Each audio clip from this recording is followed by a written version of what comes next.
Hello everybody, and welcome to Kerbal Space Program. I am Average Gamer, and we're going to play a little rocketiness and have a little fun. So what is this? Kerbal Space Program? Well, it is basically a NASA simulator is the best way to put it. You launch rockets into space, collect science, do research, and have a shit ton of fun in the process. With the research, you can collect a thing called science. You do EVAs and surface samples and use different little types of containers and labs and such, and earn science. You use that science in a tech tree, and you earn money, reputation, and all that stuff. And basically, you travel the solar system. So let's start with that. The solar system.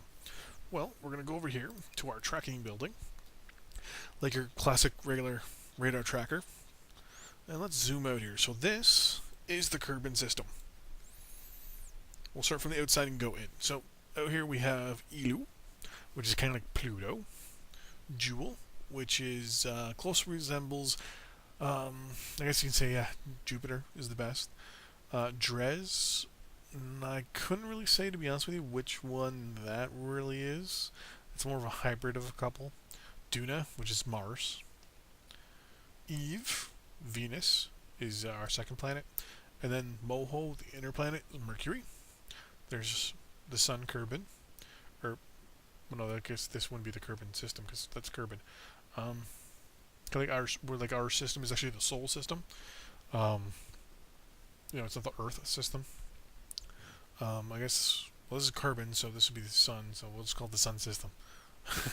So we got Kerbal. And if you zoom into Kerbal here, the Kerbal system, which is this here, we've got two things. We have the Mun, which is the moon, and Minmus, our second moon. That's right, we have two moons.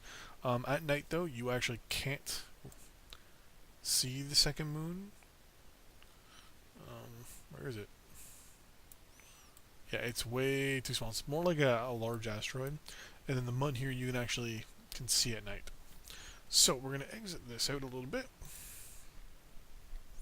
So we're in year one, day one. So one of the things I said was you collect money and you collect science. Those are the two currencies in the game. Well, a couple things you can do. One, to get the money. Yes, Gene. Hello. That's Gene. You had to collect these little things here. These are contracts. The contracts, for example, is to launch a vessel. The stars here is actually telling you how hard it is.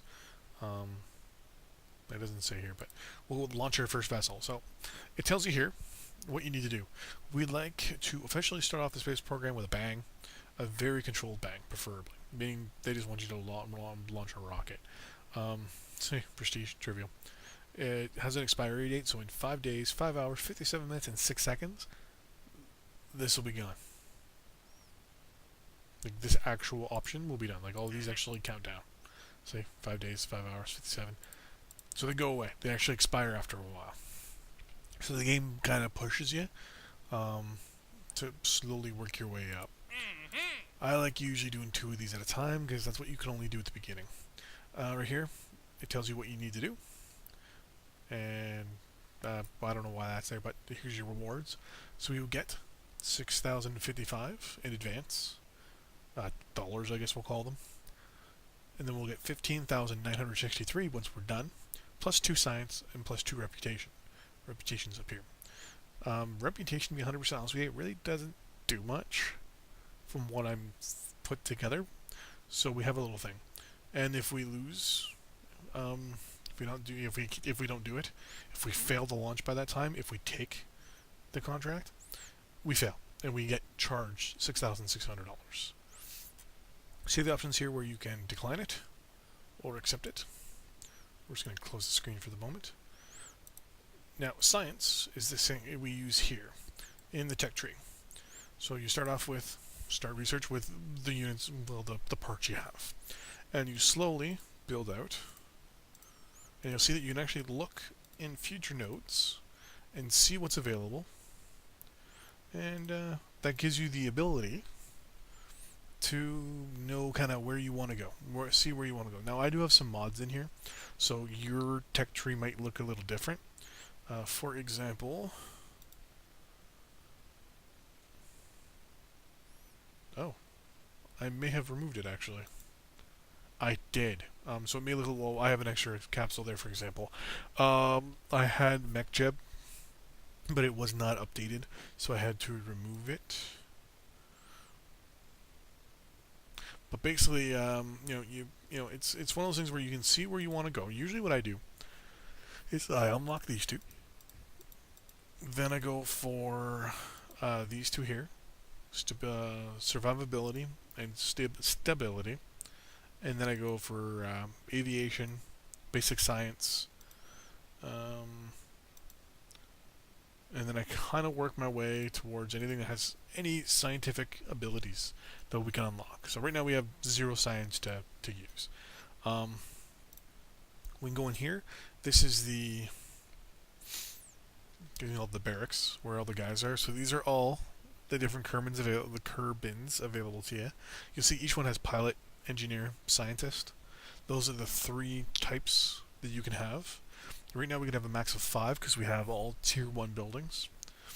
So right now we got Jebediah, who's nothing, Bill, who has nothing, Bob, who has nothing yet, and Valentina, who has nothing.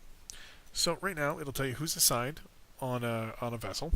It'll say who you've lost, like basically who you killed. And then down here, the building that everyone always forgets is the building I can't think of its name. The administration building.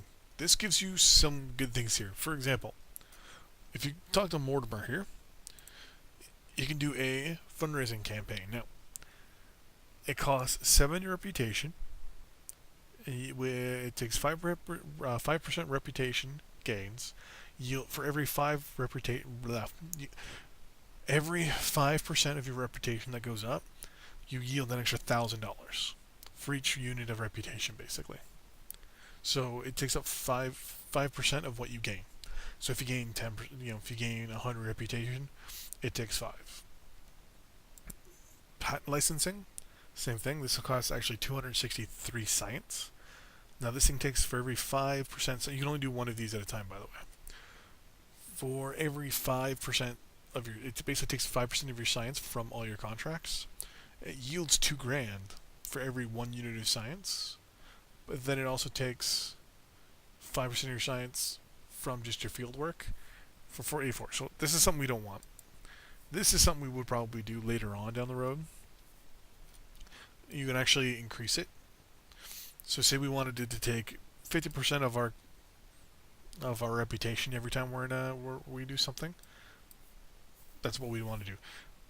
Your unpaid intern, same thing. For every 5% reputation,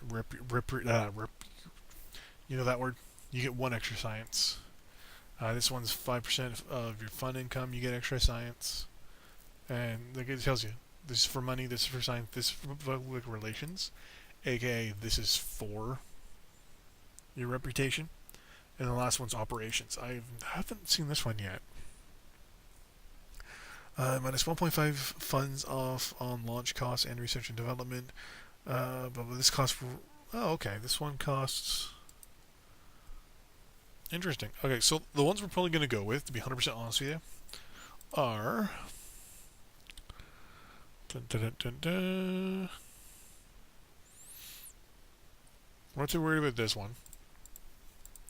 We're probably going to go with fundraising campaign.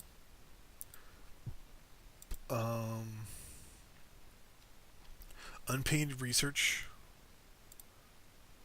Actually, what does this do?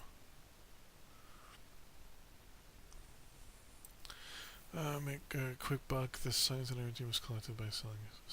Alright, so this one uses your science. You lose science and you lose funds. So we'll probably do unpaid research. You get X amount of money for X amount of science, basically. We're probably going to do the unpaid research program because we're just going to use up our whatever these are. We're not too worried about this one, and then the last one, we're going to use this as well. We're gonna anything that uses reputation, we're gonna do. Basically, they're little buffs. Basically, I like the little things there. Do science, something spare parts. And then we have the space plane hangar here, which you can build. Bum, bum, bum. Space planes. We don't have any of the parts right now, so no point in really doing much here. Then we have the vehicle assembly building, the VAB. We have the launch platform, and the runway for when we actually build aircraft. Now, well, as I said earlier, we have Tier 1 buildings. If you want to get a Tier 2 building, you need money, obviously. And to do that, you actually right-click, and you click Upgrade. You actually upgrade your buildings. So what we're going to do, just one quick little launch, and there'll be later videos and I'll have more stuff. We're going to first basically just show you what we're going to do. Firstly, we're going to select this this contract of launch our own vessel, and we're going to gather scientific data from Kerbal. So we're going to take those two. We're going to come in here and design ourselves a rocket, a basic one. So every rocket has to start with a command pod. As time goes on, we'll unlock more. Each one has basically its pros and cons. Then what we're going to do is we're going to slap a full, basically a solid rocket booster on this puppy, so she can go high and fast. It's the RT Fleet. And then, so that the person actually comes back and survives. Right there. Now, mind you, you'll see that there's a little green tab there. You can actually click and drag the part, and it snaps for you. So, what do we want to do next? Because our rocket's built. Well, it's built, but it's not done yet. So, firstly, what we're going to do, if you look down on the bottom right-hand corner here, we have our staging. Our staging is basically the steps you want your rocket to take as you progress in the air, basically. So, first thing we want to do is we want this engine to go. By initiating a stage is the spacebar, so it doesn't happen automatically. You just hit the spacebar and the first thing happens. So right now, when we first started, both of these guys, our parachute and our rocket engine, are on the same step, the same same stage. That means that our rocket engine goes and our parachute deploys. We don't want that because that'll end up ripping the parachute apart, or we'll just end up going up, flipping around, and going right into the ground. So what we're going to do is we're going to drag. Well, actually, I'll show you how to create a new stage. Sorry. What we do is there's a plus. When you hover over, there's a plus and a minus. Minus means it makes one above. Plus means it makes one below it. So, or plus means it gets rid of it. Yeah, plus means negative. Okay. Because if I'm not mistaken, yeah.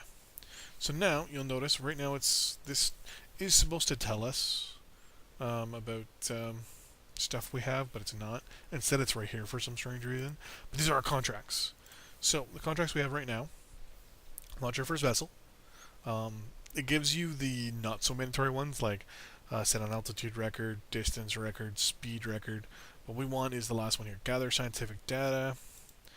So we're good there. We already know, and we already know we need to launch. Now, if you're worried, or you're really trying to get your rocket going and you want to make sure you have things set up, there is another button down here.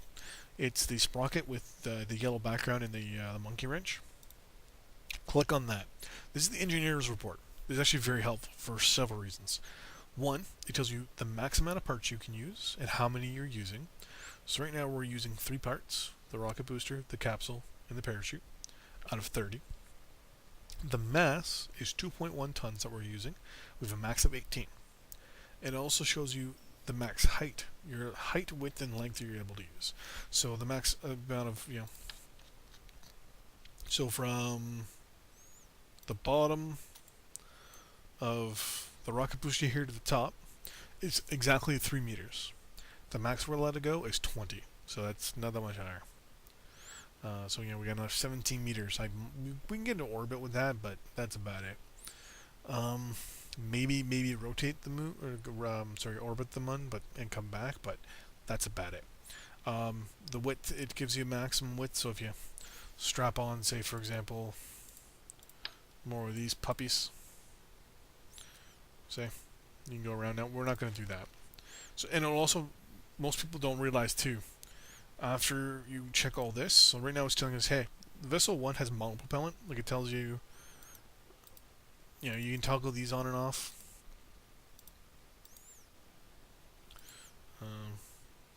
Like here, there's nothing concerning about this vessel.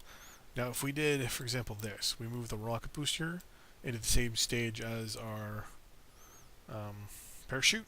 Boom, parachute on an engine stage. You click it, the parachute will activate at the same time as an engine. So it tells you right there, don't do that. That'd be crazy. Right now though, it should be telling us theoretically that we have unused monopropellant. There we go. Okay, we're actually gonna get rid of all that. Turn that off. Now, monopropellant is something you use for like RCS. You know, the little jets there that spin your vessel in space and rotate it and things like that. We're not too worried about that. We don't want to waste our time and money. So if you look down here in the bottom left, this rocket is going to cost us $1,330, and the amount of available money we have is $125,970.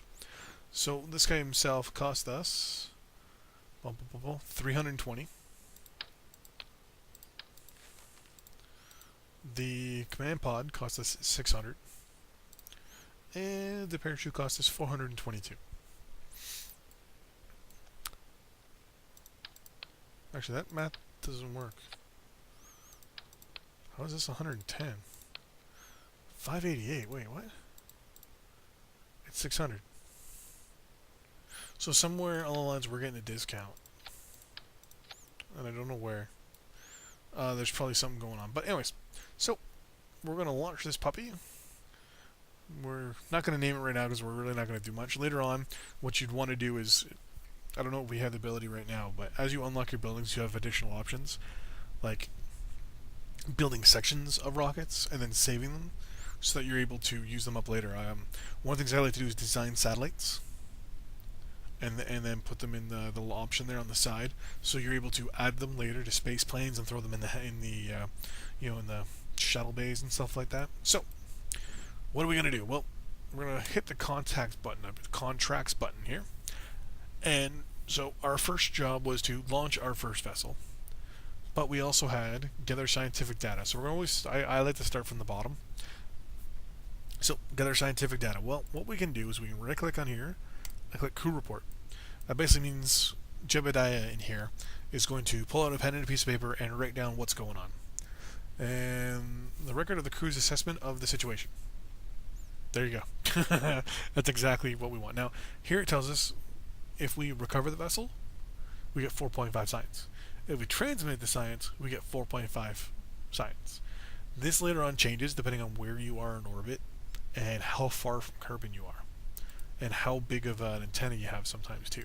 So we'll leave that. Then what we're going to do is we're going to do an EVA report. Now you'll notice he is not on the space shuttle. The space shuttle is actually bouncing. There is a bug in the game where they're not actually connected for some reason. It's been a bug for almost a year now, and they haven't really fixed it. But you can actually do an EVA report as if the rocket is flying. So what we're going to do is we're going to keep that data, and then we're going to right click here, and we're going to take the data out, and then we're going to store the data. And you'll see why we're doing that in a minute. So now we're going to hit B to board the vessel again. Now what we're going to try and do, if you were launching your rocket, you'd want to go to the right, or if you look down here in the gimbal, to 90 degrees. You'd want to launch towards the water and kind of go up this way. So that way you can kind of come up and go around, because the planet's rotating that way. So it kind of slingshots you a little bit. If you go this way, you're kind of fighting, everything and all that stuff. If we go north, you can still get into orbit, in any direction you want. But at the same time, it's one of those things where it's just easier.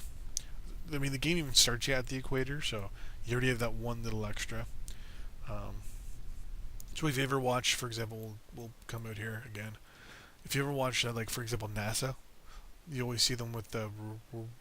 That's because they've actually, Florida sits here and they launch, and they kind of go down a little bit. So they actually go like that. It's actually kind of cool. That's why you always see it kind of like how does parabolic arcs. It's because it actually goes on a bit of an angle. It's really cool, actually. So we're going to get out of that map mode there. So we're going to try and launch, and even though we want to go to the right, we actually want to go to the left in this case because we have the water here, or the grass, and we actually want to land and take some samples.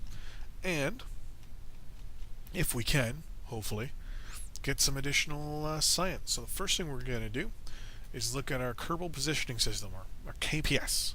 It's saying right now we're landed on the Kerbal shores. So what we're going to want to do, see how the grass is kind of starts green here, and it's kind of that olive drab there. We want to make sure that when we launch our rocket, we can get over here, because this is grasslands. And then we have highlands over here, and I think those might be mountains or highlands. I'm hoping they're mountains, because we're going to go there later. So we're going to zoom in here. So you control the rocket by the WASD keys. D goes to the right, A goes to the left, W's nosing down, S to pull back. Basically, if you're looking at it right now, D is to go to the 90, A is to go to the opposite 270, and etc. etc. Now, this isn't going to work right now because Jebediah right now is level 0. But if you hit T, it's the stability assistance system, where later on our pilot, Jebediah here, will actually himself try to stabilize our rocket a little bit. What is that? Oh, that's the shadow. Interesting. Okay. So here we go. We're going to launch the rocket. Once again, we're going to try and aim for this way. Then we'll launch another one a little later and try to go into the water. So here we go in 5, 4, 3. Remember to use the spacebar to initiate your stage. 2, 1, 0. We're going to steer towards the grasslands. There we go.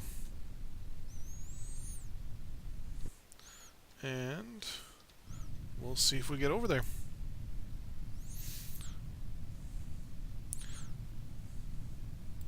Now what you want to do is make sure you're over the grasslands. Oh, there we go. We are over the grasslands. So our Kerbal positioning system is now advising us we are flying low above the grasslands. At about 1,000 feet, we will hit the next stage in our system, which is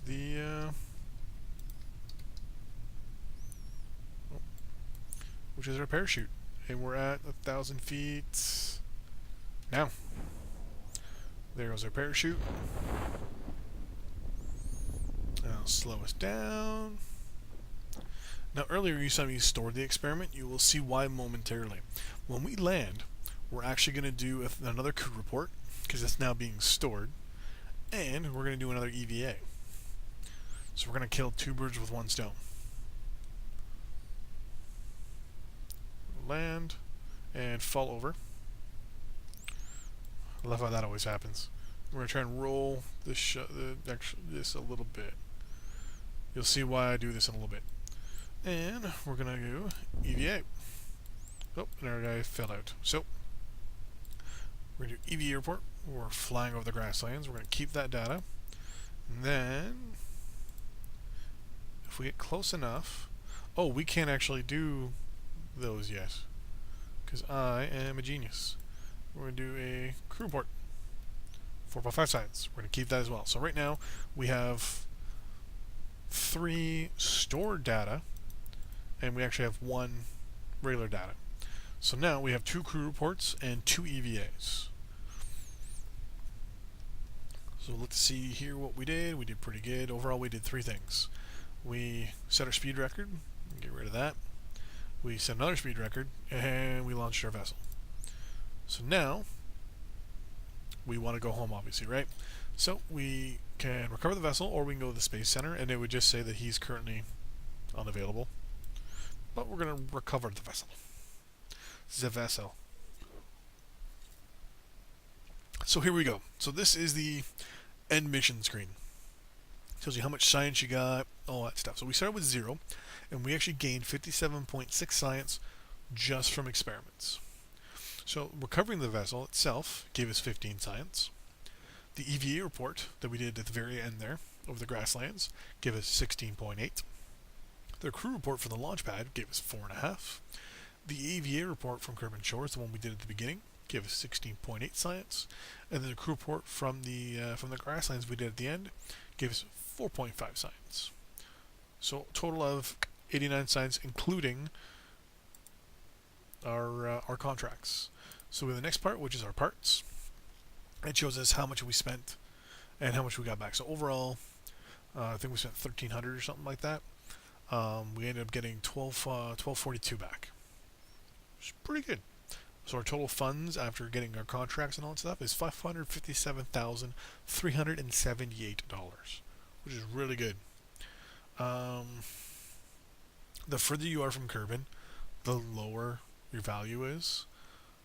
We left out enough that we were just close enough that we were supposed to get 97.8% of the value, which when it did the math kept it the same. So for example, the command pod, it cost 575, we got 575 back. The parachute, 413, we got 413 back. And the fuel booster, 254, we got 254 back. Obviously we got nothing for the fuel because we used it. And then Jebediah got 1 XP, and we gained 85 reputation. Now we're going to click here, and here we go. Gather science data from Kerbal. When we got to page 9 of your report, we thought you might be stalling, so we started the launch countdown now. And we got 180. This goes towards our amount we got. So now that we have money and science, before we end the video, we're going to spend it. Why not, right? So first on to the science. So if 89.6, well, can't lock this stuff or unlock this stuff until the stuff before it gets unlocked. Classic tech tree. But you can see how much it costs. So when we hover over it, we know that everything in this row costs 90 science. Right there. 90, 90, 90, 90, 90. Everything in this row costs 45. And this one is the only one that's actually different. This one's 20, this one's 18, and this one's 15. These two are both 5. We're going to unlock these no matter what. So how do you unlock it? Well, see the blue light, the little blue button on the right hand side? Click the one you want to unlock. In this case, we want to unlock Engineering 101. What is Engineering 101 going to give us? Well, it gives us the Science Junior, the Mark 1 cockpit, which is an aerodynamic cockpit, a commutitron, basically a radio antenna, and a stack decoupler. What the stack decoupler does is it actually separates your stages. So for example, with the rocket we're using right now, technically after that booster was done, we could have put one of these decouplers on, and it would basically separate the rocket where the decoupler is. So all we left is just the command pod. So we're going to unlock that, and then we're going to go basic rocketry, and we're going to unlock this. We're unlocking the FLT50 fuel tank, the LVT30 Reliant liquid fuel engine, the R10 Hammer solid rocket booster, and the FL10 100 fuel tank. So one thing you have to learn about this game is aerodynamics is a big deal. So one of the things we're going to want to get, because we're going to get higher up into orbit, we're going to definitely want to get stability, and we're definitely going to want to get survivability, because we want that heat shield. And general rocketry gives us, because as I said earlier, I have mods, so it gives you additional little things here that you wouldn't have. So I have a bunch of solar arrays and that. So which one do we want to do? Well, this one's 20, this one's 18, so that's 38. This one's 15. So technically we can actually unlock all 3 of these if we want to. Now, do we want to? Well, survivability gives us a heat shield, so if we want to get into orbit, landing struts, radial mounted parachutes, which are a good idea, and a service bay. This is very important for experiments. I always get this one. We want stability, because we want these winglets right here. We also want these decouplers, because what we can do is we can actually strap little solid rocket boosters on them and help us go into orbit a lot better. And it also gives us some aerodynamics. So we're going to get that, and of course, general rocketry, which gives us a bunch of solar panels, an engine, the BACC Thumper solid fuel booster, and an additional fuel tank. So all these guys right here are 45. So we'll have to try and figure out which one we want to go to. Normally, I usually go to basic science because it gives us batteries, a probe body, a comm dish, and a thermometer. Then from there, I usually go to flight control because it gives us the option of getting a second cockpit, and we can do. Well, sorry, I try to get aviation with flight control kind of combined a little bit. The reason why I do that is because back. Oh no, sorry, no, it is this one. You get that second cockpit, which means you can put a scientist in there. If you get a scientist in there, you get better science. So we'll definitely go for aviation and flight control. So we need at least 20. So we need about 44. Wow, 64. We need 64 science for those two. So I'm going to put a cut in the video here. Thanks for watching. Don't forget to like and subscribe, and watch part 2 where we try to get that additional science. Thanks for watching. Bye-bye.